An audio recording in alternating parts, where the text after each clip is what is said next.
Hello guys, welcome to Glady Tech YouTube channel.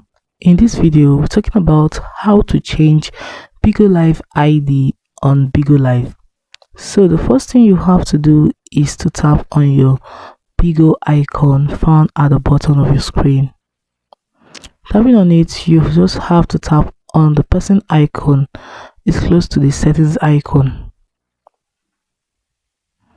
The next thing you have to do is to tap on the edit icon. Now you just have to scroll down and you'll see the name option. You just have to tap on it. Now you can change your Bigo Live ID to any ID of your choice. Let me say I'm changing this to Glady Tech. Now you can save it. So it has been saved. So it has been saved on my Bigo Live as Glady Tech. So guys, that is it on how to change your Bigo Live ID.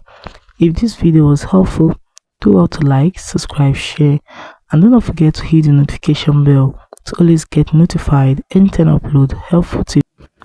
Thanks for watching.